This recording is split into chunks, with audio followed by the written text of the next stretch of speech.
నమస్తే, welcome to our channel SR9 TV Telugu. మన channel subscribe చేయండి, లైక్ చేయండి, షేర్ చేయండి. ప్లీజ్ సపోర్ట్ మీ. ఆంధ్రప్రదేశ్లో జరిగిన సంఘటనలకు నిరసనగా, అప్రజాస్వామ్య సంఘటనలకు నిరసనగా అంటే వైఎస్ఆర్సీపీ పార్టీ నాయకులు కార్యకర్తల మీద జరిగిన దాడులు, కొంతమందిని చేసినటువంటి హత్య సంఘటనలకు నిరసనగా, ఆస్తుల విధ్వంసానికి నిరసనగా, ప్రజాస్వామ్య పరిరక్షణ కోసం వైఎస్ఆర్సీపీ పార్టీ అధ్యక్షులు ఆంధ్రప్రదేశ్ మాజీ ముఖ్యమంత్రి వైఎస్ జగన్మోహన్ రెడ్డి గారు నాయకత్వంలోని ఎమ్మెల్యేలు, ఎంపీలు, ఎమ్మెల్సీలు, నాయకులు అందరూ కలిసి దేశ రాజధాని ఢిల్లీలో జంతర్ మంతర్ దగ్గర చేసిన నిరసన కార్యక్రమం, ధర్నా కార్యక్రమానికి దేశవ్యాప్తంగా ఉన్నటువంటి ఇండియా కూటమిలోని కాంగ్రెస్ పార్టీ మినహా మిగిలిన పార్టీల నాయకుల యొక్క పార్టీల సంపూర్ణ మద్దతు లభించింది. దేనికి సంకేతము చూడండి. ఇటువంటి పరిస్థితి చంద్రబాబు నాయుడు గారే కల్పించారు. ఈ దాడులు జరగకపోతే, ఈ హత్యాయత్నాలు జరగకపోతే జగన్మోహన్ రెడ్డి గారు బెంగళూరులో ఉండేవారు. ఈ ఢిల్లీకి వచ్చి ధర్నా చేయాలనే ఆలోచన వచ్చేది కాదు.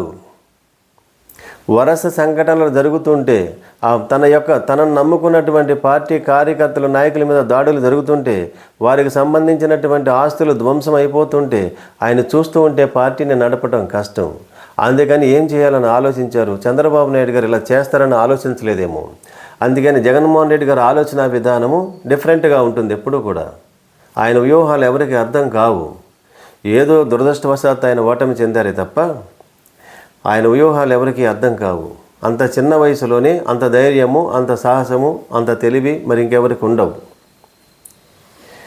అందువల్ల ఆయన ఏం చేశారంటే, చంద్రబాబు నాయుడు గారు ఆలోచించిన దానికి 10 రెట్లు ఎక్కువ ఆలోచించి ఢిల్లీకి వెళ్ళి నిరసన కార్యక్రమాన్ని, ధర్నా కార్యక్రమాన్ని పెట్టారు. ప్రజాస్వామ్య పరిరక్షణ కోసం ఈ ధర్నా అన్నారు జంతర్ మంతర్లో. ప్రధానమంత్రి నరేంద్ర మోడీ గారికి, హోమ్ మినిస్టర్ అమిత్ షా గారికి అపాయింట్మెంట్ కూడా అడిగారు. కానీ కొన్ని శక్తులు ఆపేసి ఉండవచ్చు. అందుకని ఆయన ఇవాళ మంగళగిరికి వచ్చేశారు, తాడేపల్లిగూడకు వచ్చేశారు. ఈ ధర్నా కార్యక్రమం వల్ల పూర్తి మైలేజ్ వచ్చింది వైఎస్ఆర్సీపీ పార్టీకి, జగన్మోహన్ రెడ్డి గారికి. ఎంత మైలేజ్ వచ్చిందంటే ఎవరు ఊహించనంత.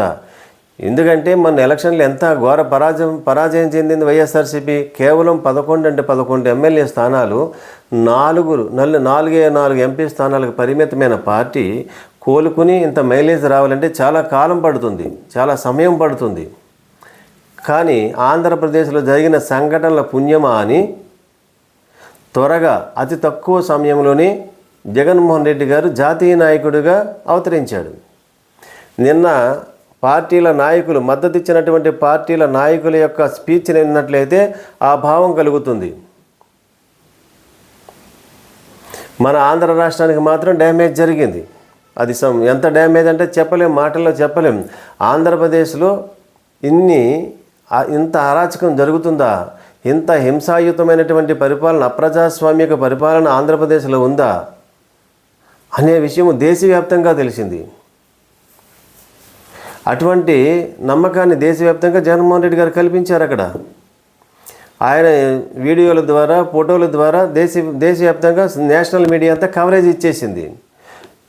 భారతదేశంలో పశ్చిమ బెంగాల్, బీహార్లోనే అటువంటి వాతావరణం ఉంటుంది సహజంగా. ఈ మధ్యకాలంలో హిమాచల్ ప్రదేశ్ అనుకుంటా. కానీ ఆ 2 రాష్ట్రాలే ప్రధానం.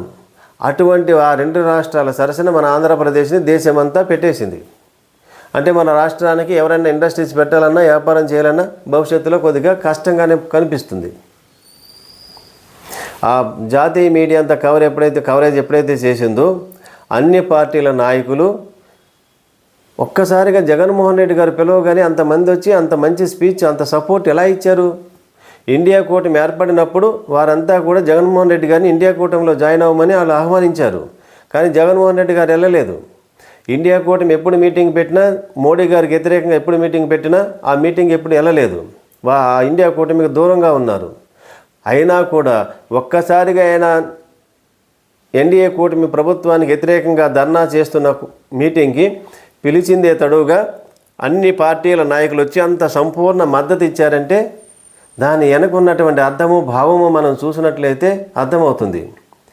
అంటే ఎన్డీఏ కూటమి ప్రభుత్వాన్ని, నరేంద్ర మోడీ గారి నాయకత్వంలోని ప్రభుత్వాన్ని ఎదిరించి నిలబడేటువంటి నాయకుడు కోసము ఈ దేశంలో ఉన్నటువంటి పార్టీలన్నీ ఎదురు చూస్తున్నాయి. అటువంటి అవకాశమే జగన్మోహన్ రెడ్డి గారి రూపంలో వారికి కనిపించారు. అంత ధైర్యం ఉన్నటువంటి నాయకుడు జగన్మోహన్ రెడ్డి గారు. అంటే గతంలో సోనియా గాంధీ గారిని ఎదిరించినటువంటి నాయకుడు జగన్మోహన్ రెడ్డి కాబట్టి ఇప్పుడు మోడీ గారి ప్రభుత్వాన్ని ఎదిరించి నిలబడగలగా సత్తా జగన్మోహన్ రెడ్డి గారికి ఉందని భావించి ఆ నాయకులంతా పూర్తి సంపూర్ణ మద్దతు తెలిపారు. అంటే దేశవ్యాప్తంగా నేషనల్ లీడర్గా అవతరించాడు ఒక్కసారిగా జగన్మోహన్ రెడ్డి. దీన్ని క్షుణ్ణంగా పరిశీలిస్తుండవచ్చు ప్రధానమంత్రి నరేంద్ర మోడీ గారు, అమిత్ షా గారు. ఈ మీటింగ్ ద్వారా ఏం జరుగుతుందో, ఏం డ్యామేజ్ జరగబోతుందో ఆలోచిస్తూ ఉంటారు. కానీ చంద్రబాబు నాయుడు గారు ఏం ఆశించారో అది జరగకపోవచ్చు. ఏమనుకున్నారు ఆయన అధికారంలోకి రాగానే? అంటే చంద్రబాబు నాయుడు గారిని కొన్ని రోజుల పాటు జగన్మోహన్ రెడ్డి గారు రాజమండ్రిలో జైలు పెట్టారు కాబట్టి దానికి కక్ష సాధింపుగా జగన్మోహన్ రెడ్డి గారి మీద ఏదో ఒక కేసులో ఇరికించి ఆయన్ని కూడా జైల్లో పెట్టాలని ఆయన భావిస్తూ ఉంటారు. సహజమే. కానీ ఆ అవకాశం ఇప్పుడు లేదు. ఎందుకంటే ఆయన నేషనల్ లీడర్ అయిపోయాడు. ఆయన ఒకవేళ జగన్మోహన్ రెడ్డి గారిని ఏదైనా కేసులు ఇరికించి జైలుకి పంపిస్తే దేశవ్యాప్తంగా చర్చనీయాంశమైపోతుంది. ఎందుకంటే మోడీ గారి ప్రభుత్వాన్ని, ఎన్డీఏ ప్రభుత్వాన్ని ఎదిరించి ఢిల్లీలో జంతర్ మంతర్లో నిరసన దీక్షను పెట్టారు కాబట్టి కక్ష సాధింపు ఎన్డీఏ ప్రభుత్వం సాధిస్తుంది జగన్మోహన్ రెడ్డి గారి మీదని దేశమంతా ప్రసారం అవుతుంది.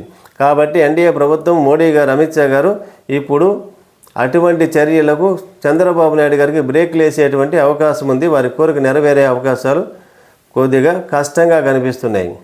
ఏది ఏమైనప్పటికీ కూడా రాబోయే రోజుల్లో ఈ ఇండియా కూటమిలోని పార్టీలన్నీ కలిసి జగన్మోహన్ రెడ్డి గారి నాయకత్వంలోనూ 2029లో పనిచేయడానికి సిద్ధంగా ఉన్నాయి అనే సంకేతము నిన్న కొంతమంది నాయకులు స్పీచ్ ఇచ్చారు. ఏమన్నారు వాళ్ళంతా? 2029లో ప్రధానమంత్రి అయ్యే అవకాశాలు జగన్మోహన్ రెడ్డి గారికి ఉన్నాయని ఆయన ప్రకటించాడు. ఒక మంత్రి గారు, ఒక ఎంపీ గారు. అది నిజమవుతుందేమో. ఆయన ఆ స్పీచ్ ఇచ్చారంటే, ఆ మాటలు అన్నారంటే దాని వెనక అర్థము ఏదో ఉంది. మాకు నాయకత్వం వహించేటువంటి ఒక నాయకుడు కావాలి, ఆ నాయకుడు నువ్వేనయ్యా జగన్మోహన్ రెడ్డి అని చెప్పడం అన్నమాట. అంటే ఒక విధంగా చంద్రబాబు నాయుడు గారు జగన్మోహన్ రెడ్డి గారిని తీసుకెళ్ళి ఢిల్లీలో రాత్రికి రాత్రే పెద్ద నాయకుని, జాతీయ నాయకుని చేసినటువంటి ముఖ్యమంత్రి, ఆంధ్రప్రదేశ్ ముఖ్యమంత్రి చంద్రబాబు నాయుడు గారు. ఆయనకు పెద్ద వరం ఇచ్చినట్టే ఇప్పుడు జగన్మోహన్ రెడ్డి గారికి. నిజంగా జగన్మోహన్ రెడ్డి గారు ఓడిపోయినా చంద్రబాబు నాయుడు గారికి ధన్యవాదాలు చెప్పండి. మీరు రాబోయే కాలం అంతా మీదే భవిష్యత్తు. తప్పకుండా అదే జరుగుతున్నట్టుగా కనిపిస్తుంది. ఎందుకంటే బీజేపీ ప్రభుత్వము పూర్తిగా 5 సంవత్సరాల కాలం అధికారంలో ఉంటుందా లేదనేది ప్రశ్నార్థకమే. బీహార్ ఎలక్షన్ తర్వాత తెలుస్తుంది. అటువంటి అవకాశం మీకు వచ్చినప్పుడు అందిపుచ్చుకోవడమే మీకు మేలు చేస్తుంది. మరిన్ని విశ్లేషణలతో SR9 టీవీ తెలుగు మన ఛానల్ సబ్స్క్రైబ్ చేయండి, లైక్ చేయండి, షేర్ చేయండి. Please support me.